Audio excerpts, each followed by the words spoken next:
मिलेगी जो आपको इस लेक्चर में कुछ चीज़ें मिल जाती हैं, इसलिए ध्यान से इन चीज़ों पर जरूर गौर करना कि जो एग्जाम्पल मैं वहाँ पे दे रहा हूँ वो आपके काफ़ी काम आएंगे। ठीक है, तो देखिए सबसे पहला तो जो आपको समझना है वो है phase 1 in 1947 to 62 optimistic non alignment.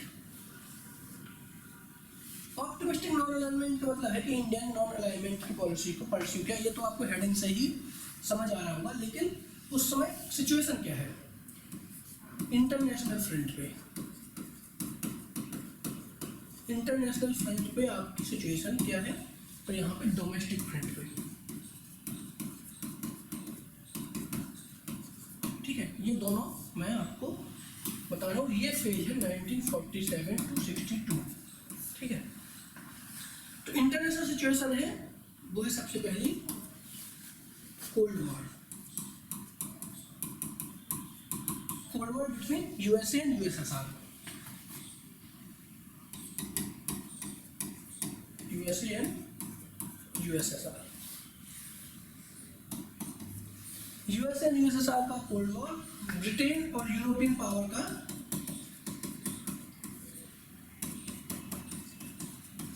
Britain and European powers का जो डेसिमेशन है आफ्टर सेकेंड वर्ल्ड वॉर, यानी उनका रिट्रीट, अब वो जनरली एक उतनी फॉर्मेडेबल फोर्स नहीं रहे। और इसको आप क्लब करेंगे जब डोमेस्टिक कंडीशंस के साथ, तो इंडिपेंडेंस इंडिया का, ठीक है, आफ्टर नाउ इंडिपेंडेंस स्ट्रगल। दूसरा है काफी बड़े लेवल पे पॉवर्टी, अनएजुकेशन या लिटरेसी। दूसरा डी इंडस्ट्रियलाइज्ड इकोनॉमी, यानी इंडस्ट्रियलाइजेशन नहीं है वहां पे।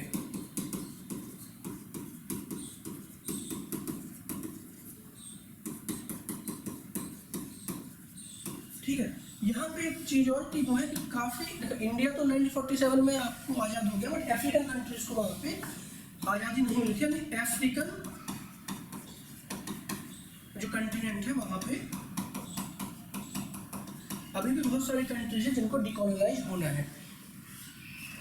ठीक है, तो ये जो कंडीशन है अगर आप इनको क्लब करेंगे इन दोनों को, तो आप पाएंगे कि देखिए इंडिया के जो है कि इंडिपेंडेंस है, पॉवर्टी है, इलिटरेसी है, डी इंडस्ट्रियलाइजेशन है, तो उसका सबसे ज़्यादा ध्यान है कि मेरे पास जो इंडिया के पास सबसे ज़्यादा उसका इस चीज़ में ज़्यादा इंटरेस्ट है कि मेरे पास इंडस्ट्री है।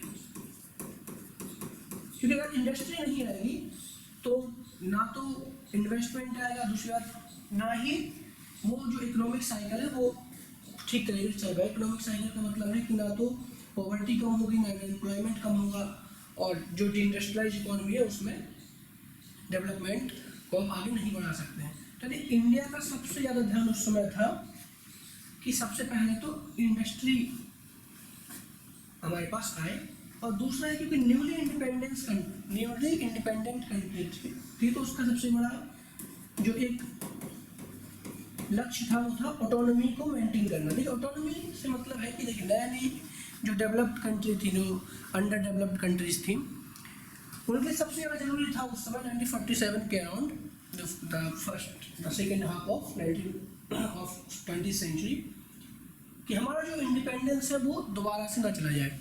क्योंकि यूएसए और यूएसएसआर जहाँ पे जिस समय कोल्ड वॉर कर रहे थे, तो उनका एक बेसिक होता था, वो था ब्लॉक फॉर्मेशन। ब्लॉक फॉर्मेशन का मतलब है कि या तो देखिए आप हमारे, या तो आप यूएसए के पक्ष में आइए या फिर आप यूएसएसआर के पक्ष में आइए, आप अकेले नहीं रह सकते। और इंडिया जहाँ पे नया इंडिपेंडेंट कंट्री था, उसको ये डर था कि अगर हम किसी भी एक ब्लॉक को ज्वाइन करते हैं तो हमारे इंडिपेंडेंस पे खतरा है। तो एक देखिए, एक तो इन प्रिंसिपल इंडिया किसी ब्लॉक को ज्वाइन नहीं करना चाहता था, और दूसरा से इंडस्ट्री के लिए कैपिटल चाहिए था। ठीक है, और जब कैपिटल चाहिए तो आप किसी एक ब्लॉक को ज्वाइन करेंगे तो दूसरे को तो आपको छोड़ना पड़ेगा। यानी आप इफ़ यू ज्वाइन यूएसएसआर या आप यूएसएसआर को सपोर्ट कर रहे हैं 1947 के अराउंड, तो ये बात तय है कि यूएसए आपके यहाँ इन्वेस्ट नहीं करेगा या आपकी मदद नहीं करेगा। तो इंडिया को क्या चाहिए, इंडस्ट्री के लिए कैपिटल चाहिए, टेक्नोलॉजी चाहिए वहाँ पे, और साथ ही साथ अपनी स्ट्रेटेजिक ऑटोनॉमी भी बरकरार रखें ताकि वो दोनों जगह पे मनूवर कर पाए। और उसी समय यहाँ पे अफ्रीकन कंटिनेंट में बहुत सारी कंट्रीज में इंडिपेंडेंट स्ट्रगल चल रहा था। तो ये जो इंडिपेंडेंस स्ट्रगल था, इसके चलते क्या हुआ कि बहुत सारी जो कंट्रीज थे, जैसे चाइना के साथ भी इंडिया का ठीक ठाक उस समय मेल चल रहा था। चाइना 1949 में इंडिपेंडेंट हुआ और इंडिया ने उसको रिकॉग्निशन दे दिया तुरंत ही। अब यहाँ पे समस्या है कि इंडिया और चाइना, क्योंकि ये एशियन कंट्रीज थी, इनको आज़ादी मिल गई उस समय। चाइना के केस में काफ़ी बड़ा ब्लडी जिसे बोलते हैं सिविल वॉर हुआ, इंडिया के केस में इंडिपेंडेंस स्ट्रगल। तो इन दोनों कंट्रीज का ज़्यादा ध्यान था कि अब हम सपोर्ट इकट्ठा करें अपने आप में। उसके लिए सबसे ज़्यादा जरूरी था कि अफ्रीकन कंट्रीज का, अफ्रीकन नेशंस हैं, उनका फ्रीडम स्ट्रगल, उनके फ्रीडम स्ट्रगल को सपोर्ट करें। और इनके फ्रीडम स्ट्रगल को सपोर्ट करने का मतलब है कि एंटी कॉलोनियलिज्म को सपोर्ट करना, ठीक है। और एंटी कॉलोनियलिज्म को सपोर्ट करने के लिए यहाँ पे एक कॉन्फ्रेंस होती है जिसे बोलते हैं बांडोंग कॉन्फ्रेंस 1955।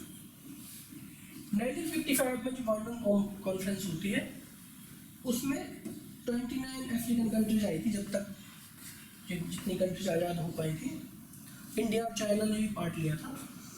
और ये बांडोंग कॉन्फ्रेंस आगे जाके 1961 में बेलग्रेड कॉन्फ्रेंस में जाके डेवलप हुई। ये जो बांडोंग कॉन्फ्रेंस है 1961 की बेलग्रेड कॉन्फ्रेंस है, इंडिया और चाइना का पार्ट लेना या एंटी कॉलोनाइजेशन की एक्टिविटी में पार्ट लेना और प्लस किसी भी ब्लॉक को ज्वाइन ना करना, these are the basic principles of non align movement. यानी इस समय इंडिया पूरी तरह से नॉन अलाइनमेंट की ओर गया। नॉन अलाइनमेंट का मतलब ये नहीं है किसी दोनों कंट्रीज को मना कर देना, बल्कि ये है कि किसी एक ब्लॉक को ज्वाइन करने से मना करना। दैट मीन्स कि we are open to both. Non alignment का मतलब यहाँ पे आपको मतलब कभी कभी अगर किसी ने क्वेश्चन किया है, पूछ सकते हैं, या शायद उसमें कभी आपको उससे काउंटर हुआ, तो नॉन अलाइनमेंट का मतलब ये बिल्कुल नहीं है कि हम दोनों कंट्रीज को ज्वाइन नहीं करना चाहते, बल्कि हम इंडिपेंडेंट रहना चाहते हैं अपने उसमें, कि हमें जब भी जहाँ से भी अपॉर्चुनिटी मिलेगी हम किसी एक आर्मी कमिटमेंट ना, किसी एक कंट्री को कमिटमेंट ना देके, बल्कि we are open to both blocks. That means कि देखिए यहाँ पे 1947 में हो गया, इंडिया किसी एक पार्टी को ज्वाइन करना नहीं चाहता था and wanted to protect its integrity and sovereignty and rebuild its economy. बस थोड़ा कठिन शब्दों में लिखा हुआ है, अदरवाइज कुछ नहीं है, ठीक है। तो ये जो कंट्रीज थी इनको थर्ड वर्ल्ड कंट्रीज बोला जाता है। जनरली जो नॉन अलाइनमेंट मूवमेंट को जिन कंट्रीज ने ज्वाइन किया उनको थर्ड वर्ल्ड कंट्रीज बोला जाता है। बाकी और कंट्रीज ने भी ज्वाइन किया, बट इसको बोलते हैं ऑप्टिमिस्टिक नॉन अलाइनमेंट। मतलब इस समय नेहरू जी को उस समय काफ़ी उम्मीद थी कि नॉन अलाइनमेंट मूवमेंट है, ये काफ़ी बड़ा मूवमेंट है और ये this is on the side of truth, मतलब ये जो है सही मूवमेंट है, ह्यूमन हिस्ट्री में सही दिशा देगा। लेकिन 1962 में एक बहुत गंभीर घटना हुई, वो उसको बोलते हैं इंडो पाक war, Indo China war. Indo पाक वॉर 1965 में, इंडो चाइना वॉर। चाइना ने इंडिया के ऊपर अटैक किया और इंडिया का अरुणाचल प्रदेश में यहाँ पे बैठ गया। अरुणाचल प्रदेश और अक्साई चीन। अक्साई चीन का पार्ट अभी भी चाइना के पास है और अरुणाचल प्रदेश से चाइना ने बैक ऑफ कर लिया 1962 में। यहाँ सबसे जो चौंकाने वाली बात वो हुई कि जो जितनी भी कंट्रीज थी नॉन अलाइनमेंट मूवमेंट में,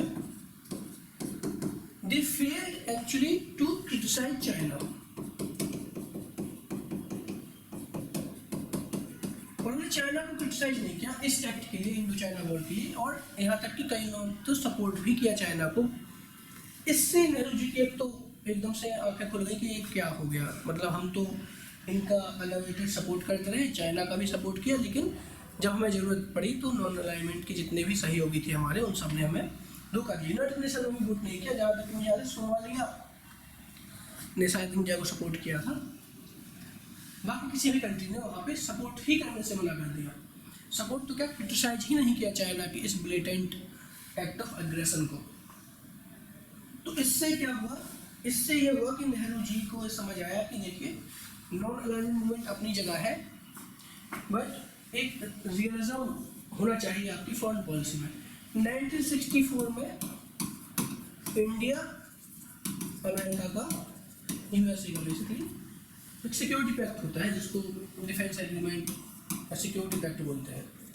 हालांकि ज़्यादा टाइम तक चल नहीं पाया, पर एक बड़ी बात यह है कि ये वो शो करता है कि इंडिया ने अब उस नॉन अलाइनमेंट वाले फेज से अपने आप को पुश कर दिया। अब वो जनरली उसमें अंधा विश्वास नहीं करता, ब्लाइंड सपोर्ट नहीं कर रहा था उसको, बल्कि समझ रहा था कि हमारी जो नीड्स हैं वो अन्य नॉन अलाइंड कंट्रीज से ज़्यादा कॉम्प्लेक्स है। और क्योंकि अब इंडिया और चाइना वॉर भी हो चुका था, तो उस एक चाइना के लेकर भी मिसट्रस्ट सामने आया,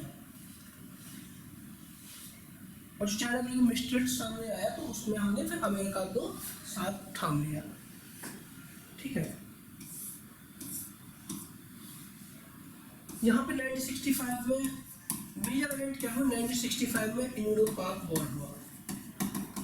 अब यहाँ पे फिर से टर्न ये आया कि इंडिया ने जब इंडिया अमेरिका का साथ दिया तो इंडो पाक वॉर के समय जो यूरोपियन कंट्रीज थी उन लोगों ने पाकिस्तान को क्रिटिसाइज करने से मना कर दिया, या उन्होंने रिकॉग्नाइज ही नहीं किया पाकिस्तान का जो एग्रेशन है कश्मीर में 1965 में।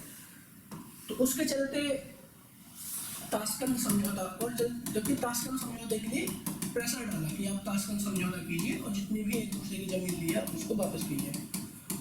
ताशकंद एग्रीमेंट आपका 1965 में हुआ। यहाँ पे शास्त्री जी की मृत्यु भी ताशकंद में ही हो गई थी। ठीक है, लेकिन इसके बाद एक जो बहुत कम लोगों को पता है, बहुत कम चीज़, अगर आप कभी न्यूक्लियर पॉलिसी इंडिया की पढ़ेंगे तो 1964 के आसपास ये कहा जाता है कि, देखिए मैं न्यूक्लियर पॉलिसी पे अलग से क्लास लूँगा, बट फिर भी इस फेज में अगर हम बात करें तो कहा जाता है 1964 के आसपास इंडिया के पास कैपेबिलिटीज थी टू एक्सप्लोर का न्यूक्लियर वेपन। कहा जाता है ऐसा कि वहाँ पे कैपेबिलिटीज थी इंडिया के पास टू एक्सप्लोर न्यूक्लियर वेपन। 1964 में चाइना ने किया था, उसके बाद ये बात सामने आई कि 1964 में चाइना ने न्यूक्लियर वेपन का टेस्ट किया। इंडिया चाहता तो इंडिया ही कर लेता, लेकिन मतलब ऐसा बोला जाता है, अब जब वो डॉक्यूमेंट्स बाहर है उससे पता लगता है कि डॉक्टर होमी भाभा के पास वो कैपेबिलिटीज थी कि वो कर सकते, पर इंडिया ने नहीं किया, क्योंकि उनको उस समय तक इंडिया का जो जनरली विश्वास था वो था एंटी न्यूक्लियर वेपन्स में, मतलब विश्वास नहीं करता था, उसे मानता था कि न्यूक्लियर वेपन्स को डेवलप नहीं किया जाना चाहिए, बल्कि उनको डिस्ट्रॉय कर देना चाहिए सबको एक साथ। 1964 में जब चाइना ने किया वहाँ पे वेपन टेस्ट, तो इंडिया ने क्या किया कि इंडिया ने कहा देखिए हम टेस्ट तो नहीं कर रहे हैं, न इस बात का खुलासा किया कि हमारे पास वो कैपेबिलिटीज़ है, बट उसने कहा कि देखिए हम न्यूक्लियर अम्ब्रेला दे दीजिए। न्यूक्लियर अम्ब्रेला का मतलब होता है कि देखिए हम तो नहीं कर रहे हैं न्यूक्लियर टेस्ट, ना हम अपना वेपन बनाएंगे, आप यूएसए और यूके, क्योंकि उस समय तक यूएसए यूके के लिए इंडिया करीब था, यूएसएसआर के पास तो हमेशा से था लेकिन के करीब, लेकिन उस समय यूएसए और यूके से बोला कि देखिए आप ना हमें न्यूक्लियर अम्ब्रेला दे दीजिए, मतलब कि अगर हमारे ऊपर कभी किसी तरह का न्यूक्लियर अम्ब्रेला का खतरा आता है तो आप उसको कमिटमेंट दीजिए कि इंडिया के ऊपर जो न्यूक्लियर अटैक करेगा वो चाइना के कंटेक्स्ट में, तो ये रिटेलिएट करेंगे। इसको बोलते हैं न्यूक्लियर अम्ब्रेला, जो जापान को दे रखा है अमेरिका ने। तो न्यूक्लियर अम्ब्रेला कभी आपके सामने ये टर्म आ जाए, हो सकता है शायद सीधा पूछ ले आपसे नेट के एग्जाम में, जापान को दे रखा है अमेरिका ने इस समय कि किसी और न्यूक्लियर आर्म्ड कंट्री ने अगर जापान को थ्रेटन किया bye nuclear biological chemical weapon, तो उसका रिटेलिएशन यूएसए करेगा, और इसके एवज में जापान न्यूक्लियर वेपन डेवलप नहीं करेगा। क्योंकि जापान कर सकते, जापान के पास टेक्नोलॉजी है। तो शास्त्री जी ने वहाँ पे बोला कि देखिए हमें दे दीजिए, लेकिन इन लोगों ने मना कर दिया। मतलब बात नहीं बन पाई, ऐसे ब्लेटेंटली मना नहीं किया, बट उसको लेकर इतना बात बन नहीं पाई वहाँ पे। तो 1970s में तो इंडिया का जनरली क्या था कि डोमेस्टिक जो फ्रैक्चर, जो डोमेस्टिक सिनेरियो ये था कि 1962 की वॉर इंडो चाइना, 1965 की वॉर इंडो पाक, इंडिया के पास फूड क्राइसिस था उस समय, इंडिया में फूड क्राइसिस चल रहा था। 1965 आपको याद होगा, 1967 के आसपास आपको ग्रीन रेवोल्यूशन दिखती है।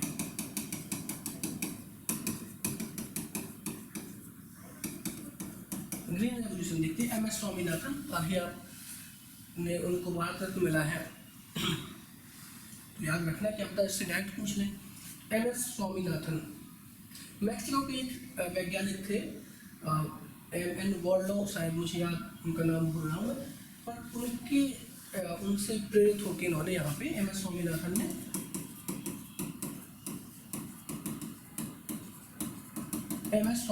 ने हाइब्रिड सीड, जो बेसिक कॉन्सेप्ट है ग्रीन रेवोल्यूशन का था वो था हाइब्रिड सीड, यानी दो प्रजाति है जो बीज की, उनको मिक्स करके एक हाइब्रिड सीड बनाना। तो फूड क्राइसिस इंडिया में चल रहा था। PL 480 इसका नाम याद रखना। PL 480 से मतलब है कि पब्लिक लॉ 480, ये USA का कानून है।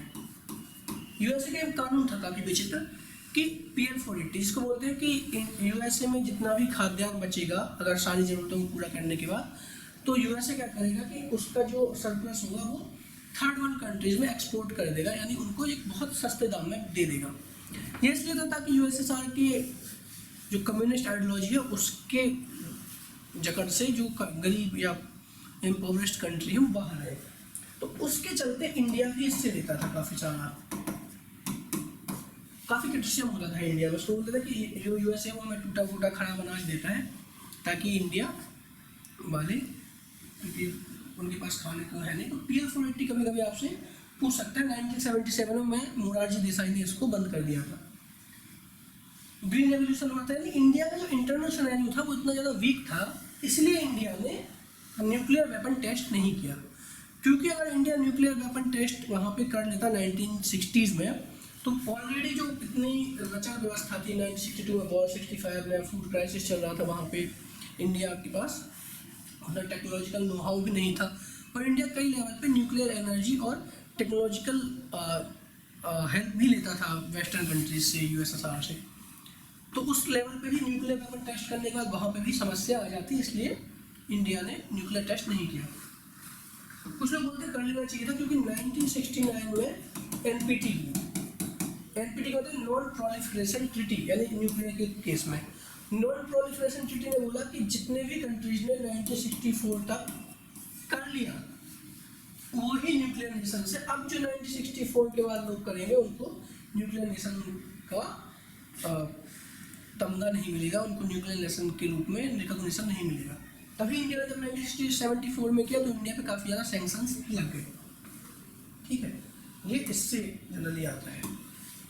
तो ये हो गया आपका फेज 1 और फेज 2। फेज 3 जो है वो काफ़ी इंटरेस्टिंग। फेज 3 इसलिए इंटरेस्टिंग क्योंकि it is a time period for the political ascent of Indira Gandhi. Indira Gandhi की वजह से नहीं, ये जनरली इंडिया का जो सही में हमें दिखता है दबदबा वो है नेबरिंग कंट्रीज के कंटेक्स्ट में।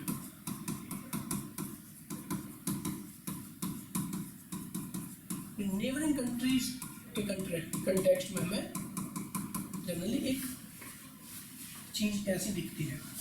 1971 में इंडिया ने treaty of friendship and cooperation किया USSR के साथ। USSR के करीब गया इंडिया 1971 में। अब आप बताइए क्यों गया? अगर आप पिछला फेज देखें तो आपको पता लगेगा कि USA यानी UK ने इंडिया को न्यूक्लियर वेपन देने से मना कर दिया, पाकिस्तान के अग्रेशन को भी रिकॉग्नाइज नहीं किया, और पाकिस्तान को काफ़ी ज़्यादा मिलिट्री और इकोनॉमिक एड भी वहाँ पे वो दे रहे थे। और पाकिस्तान ने उनके कुछ ब्लॉक्स भी ज्वाइन कर रखे थे, सिएटो और सेंटो, वो काफ़ी ज़्यादा जरूरी नहीं, पर अगर हुआ तो मैं आगे आपको बताऊंगा ड्यूरिंग नेटो, जब हम इंटरनेशनल ऑर्गेनाइजेशन पढ़ेंगे। तो इंडिया को पता था कि जो यूएसए का स्वाभाविक झुकाव है, स्वाभाविक लीनिंग है पाकिस्तान की ओर है, तो इंडिया का जो एक नेचुरल जो लीनिंग हुआ वो यूएसएसआर की तरफ हुआ, और यूएसएसआर के साथ उसने कर ली treaty of friendship and cooperation.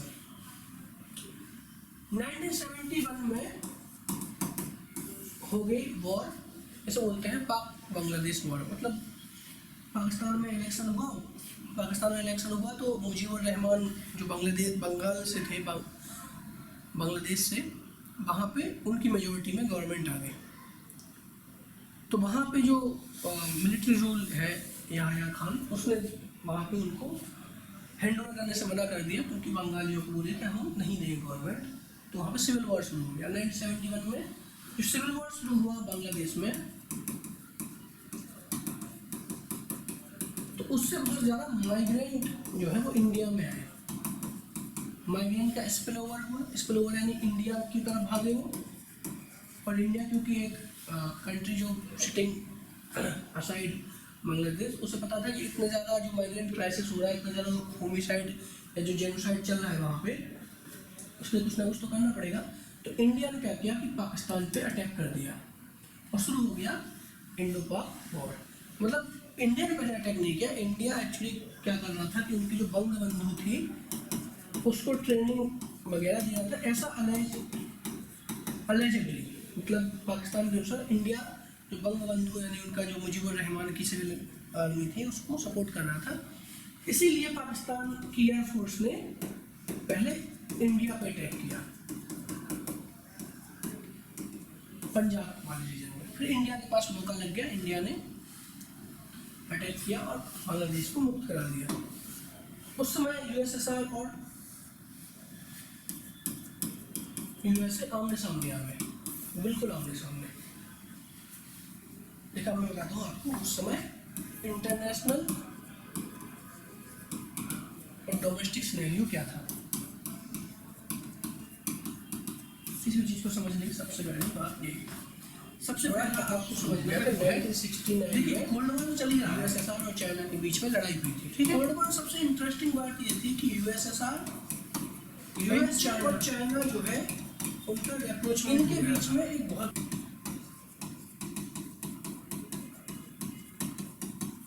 रेप्रोचमेंट का मतलब है कि यूएसए और चाइना अब एक दूसरे से मित्रता बढ़ाने लगे थे, और उसमें हेल्प कर रहा था Pakistan. Pakistan was conduit of this relationship. आपने हेनरी किसिंजर का नाम सुना होगा, हेनरी किसिंजर को इसके लिए काफ़ी क्रेडिट दिया जाता है। यूएसएसआर के बीच में, यूएसए एंड चाइना के बीच में रेप्रोचमेंट कराने के लिए। तो क्योंकि ये जो ट्रायंगल बना यहाँ पे, यूएसए, चाइना, पाकिस्तान, ये पूरी तरह से एंटी इंडिया दिख रहा था वहाँ पे, ठीक है, एंटी इंडिया हो रहा था। और क्योंकि पाकिस्तान की जो करतूत थी यहाँ पे बांग्लादेश में, पाकिस्तान जो वहाँ पे जेनोसाइड कर रहा था, उसको भी यूएसए ने क्रिटिसाइज करने से मना कर दिया, उसको भी यूएसए ने क्रिटिसाइज करने से मना कर दिया। तो इस वजह से इंडिया को ये बात समझ आ गई कि यूएसए तो नहीं बोलेगा कुछ भी, और इंडिया ने जब पाकिस्तान में अटैक किया तो यूएसए ने क्या किया कि अपना जो जंगी बेड़ा है वो बे ऑफ बंगाल में आके खड़ा कर दिया। बे ऑफ बंगाल में खड़ा नहीं किया, बट बंगाल की तरफ उन्होंने रवाना किया। और इसी बीच में यूएसएसआर ने अपना जो एयरक्राफ्ट है, एयरक्राफ्ट कैरियर जिसे बोलते हैं, वो बे ऑफ बंगाल में आके यानी आमने सामने आ गए थे बे ऑफ बंगाल में। यानी यूएसएसआर ने due to treaty and friendship and cooperation हमें यूएसए से बचाया। नहीं, यूएसए वहाँ पे हम पे अटैक करने वाला या था या नहीं, बट एटलीस्ट एक थ्रेटन करने के उद्देश्य से उसने ऐसा कदम उठाया। तो अब इंटरनेशनल सिनेरियो क्या है कि यहाँ पे कोल्ड वॉर चल ही रहा है, यूएसए पाक फ्रेंडशिप काफ़ी ठीक ठाक चल रही है। नॉन अलाइनमेंट का अब जो बेसिक स्ट्रक्चर है वो कम हो चुका है, ठीक है। रीजनल लेवल पे यूएसए जो है वो मिडिल ईस्ट में वॉर में अटका हुआ है। मिडिल ईस्ट में भी वॉर हुई थी ना, यम अक्टूबर 1773 में हुई थी। इजराइल और अरब नेशंस के बीच में जो वॉर हुई थी उसमें क्योंकि यूएसए इजराइल का सपोर्ट कर रहा था, तो वहाँ पे यूएसए को काफ़ी ज़्यादा मिडिल ईस्ट कंट्रीज की यानी मिडिल ईस्ट कंट्रीज से गुस्सा हुआ था यूएसए के लिए। तो उसने क्या किया कि ऑयल एम्बार्गो लगा दिया। ऑयल एम्बार्गो का मतलब है कि मिडिल ईस्ट कंट्रीज के पास ऑयल था, तो उन्होंने यूएसए को ऑयल देने से मना कर दिया। ये सब सिनेरियो चल रहे थे वहाँ पे इंटरनेशनल लेवल पे। डोमेस्टिक लेवल पे जनरली कुछ चीज़ें चेंज नहीं हुई, बट ये भले ही था कि इंदिरा गांधी का जो एक पर्सनल झुकाव था वो था सोशलिस्ट पॉलिसीज को लेकर,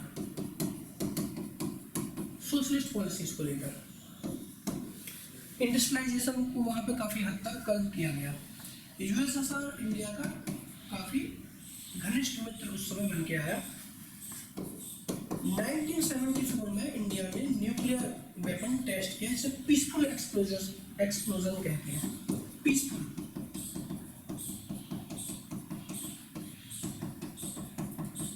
एक्सप्लोजन, ठीक है। पीसफुल एक्सप्लोजन जो हुआ, पीसफुल न्यूक्लियर PNE एक्सप्लोजन, ये 1974 में हुआ। और इसी के चलते सारी कंट्रीज ने इंडिया में सैंक्शंस लगा दिए, ठीक है। देखिए 1974 में जो पीसफुल न्यूक्लियर एक्सप्लोजन हुआ, उसके बाद इंडिया पे सैंक्शंस लगे और उसी के चलते NSG बना। NSG nuclear suppliers group generally, जिसका पार्ट जो एक्चुअली बनाया ही इसलिए गया था कि इंडिया को उससे बाहर किया जा सके, लेकिन इंडिया ने NSG का पार्ट अभी अभी इंडिया अमेरिका की ही मदद से बना है। इसमें 48 कंट्रीज हैं। न्यूक्लियर सप्लाई ग्रुप जनरली करता कुछ नहीं, बट न्यूक्लियर जो फिसाइल मटेरियल है उसके इंपोर्ट एक्सपोर्ट पे कंट्रोल रखता है। ये 1976 में बना था जनरली, ठीक। तो ये सिनेरियो चल रहा था बाहर, और ये सिनेरियो जब बाहर चल रहा था तो कुछ चीज़ें सामने आई, वो इस तरीके से सामने आई। देखिए अब ये फेज 4 है, इसको जनरली कुछ खास इसमें आपको दिखेगा नहीं, बट ये है कि हाँ इंडिया का जो ऑटोनॉमी आपको यहाँ पे दिखेगा। जैसे यूनिपोलर 1991 to 1998 की बात हो रही, तो 1991 में क्या हुआ, सबसे बड़ा जो एक घटना हुई वो था यूएसएसआर का, क्या है यूएसएसआर यहाँ पे क्या हुआ, कोलैप्स हो गया, ठीक है। यानी यूएसएसआर का विघटन हो गया। और यूएसएसआर का विघटन हुआ नहीं, इंडिया का जो सबसे बड़ा सपोर्ट था for economic and technical purposes, वो पूरी तरह से खत्म हो गया। एक तो इंटरनेशनली तो ये कोई डोमेस्टिक फील्ड में ये हुआ कि बैलेंस ऑफ पेमेंट क्राइसिस आ गया। तो बैलेंस ऑफ पेमेंट क्राइसिस का बजाय एक तो यूएसएसआर का विघटन था, दूसरा गल्फ वॉर था। गल्फ वॉर चल रहा था यूएसए और इराक के बीच में। इराक ने कुवैत पे हमला किया, और आपने एयरलिफ्ट मूवी देखी हुई, एयरलिफ्ट मूवी में क्या होता है, इराक कुवैत पे हमला कर देता है। तो उसके बाद अमेरिका इराक पे हमला कर देता है, सद्दाम हुसैन। तो जो गल्फ वॉर चल रहा था उसमें इसलिए ऑयल की प्राइसेस जो है वो बढ़ गए थे। ऑयल के प्राइसेस बढ़ गए यानी इंडिया का जो इम्पोर्ट बिल है वो बढ़ गया, इम्पोर्ट करने का खर्चा बढ़ गया ना। तो इंडिया के पास जो डॉलर पहले से भी नहीं थे, उसकी वजह से यानी विदेशी मुद्रा जो है वो कम हो गई, और बैलेंस ऑफ पेमेंट क्राइसिस आ गया। बैलेंस ऑफ पेमेंट क्राइसिस का मतलब है इंडिया के पास पैसा है ही नहीं तो इम्पोर्ट, और इंडिया में और दूसरी तरफ यूएसएसआर का भी विघटन हो गया, तो जो पहले हमें सपोर्ट देता था इकोनॉमिक सपोर्ट, अब वो भी नहीं था। ऐसे में इंडिया ने एलपीजी को चुना। एलपीजी लिक्विफाइड पेट्रोलियम गैस नहीं, but liberalisation, privatisation and globalisation.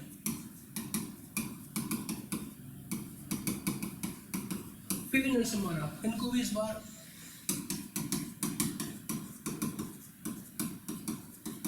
Bharat Ratna मिला है। उस समय प्रधानमंत्री थे, पर उनको उसके लिए काफ़ी क्रेडिट दिया जाता है। मनमोहन सिंह इनके पर फॉरेन फाइनेंस मिनिस्टर थे, इन्होंने ही उनको फाइनेंस मिनिस्टर बनाया था, तो इनको वर्क इसका श्रेय दिया जाता है, इसलिए आप इनको याद रखना इस लेवल पे।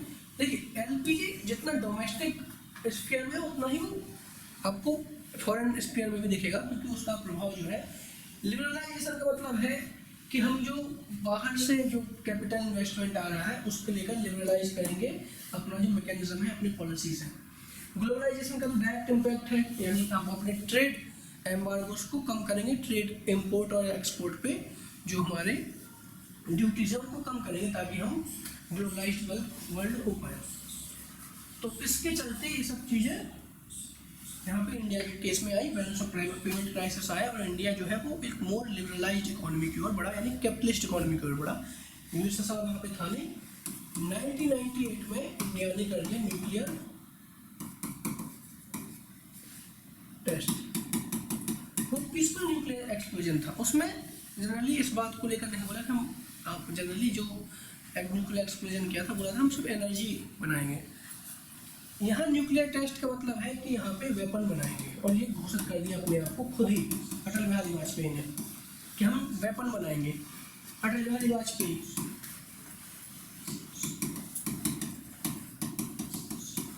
इनको भी भारत रत्न मिला है इस बार।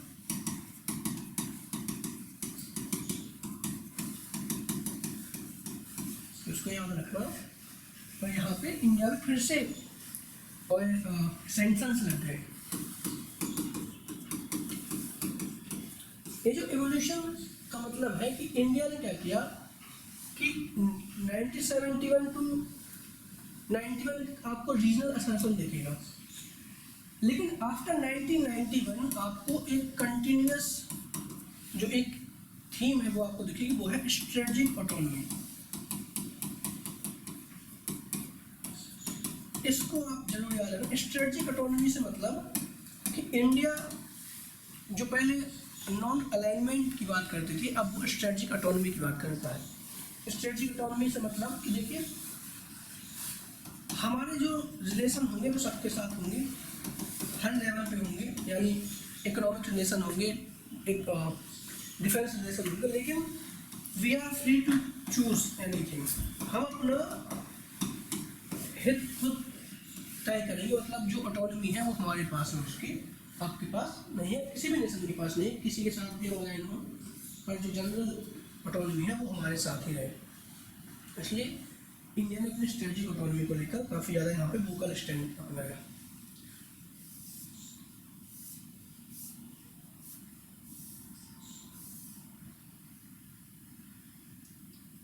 और ये जो लास्ट का फेज है जनरली ये भी आप उसको उसमें ही कंटिन्यू कर सकते हैं, कुछ चाहे तो आप नोट्स में पढ़ सकते हैं, ऐसा कुछ खास है नहीं है।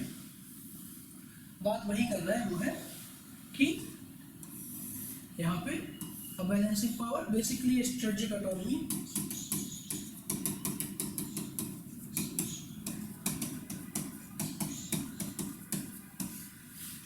और जो फेज 6 है 2013-14 के बाद जनरली वो मैं आपको पढ़ाऊंगा कंटिन्यूटी एंड चेंज, क्योंकि इस गवर्नमेंट के साथ ये वाला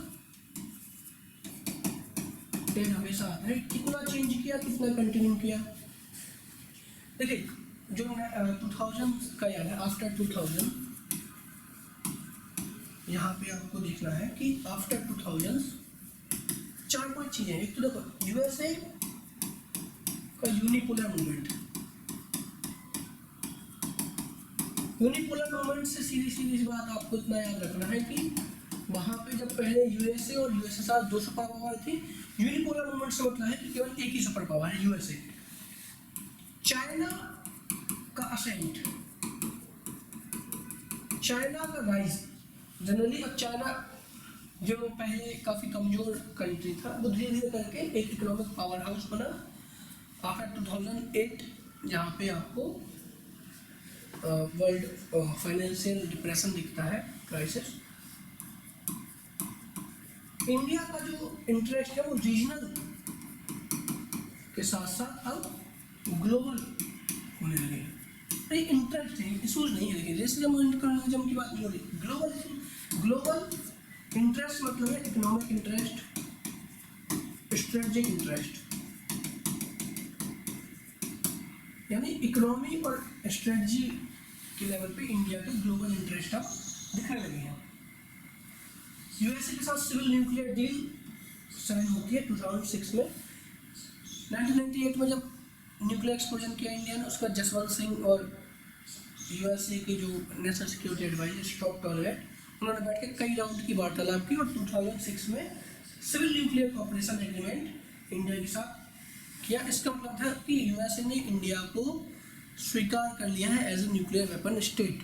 और इसी जो सिविल न्यूक्लियर कॉपरेशन हुआ था, इसी के अंतर्गत यूएसए ने वादा किया था कि हम आपको एनर्जी का पार्ट बनाएंगे, और यूएसए ने उसमें इंडिया को काफ़ी सफलता मिली।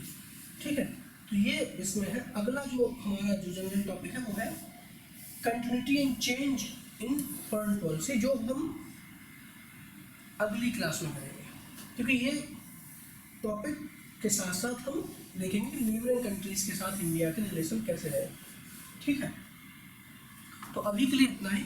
आपको इस चीज़ का जो नोट्स और पीडीएफ अगर आपको चाहिए तो वो आपको मिलेगा हमारे टेलीग्राम चैनल पे। आप कमेंट के जरिए हमसे कुछ भी क्वेश्चन पूछ सकते हैं, और टेलीग्राम चैनल ज्वाइन करेंगे तो आपको नोट्स पीडीएफ मिल जाएगा, और हमारी क्लास की लिंक भी उसमें मिल जाएगी। अभी के लिए इतना ही। हमारी नेक्स्ट जो वीडियो होगी वो continuity and change in foreign policy of India पे होगी। धन्यवाद।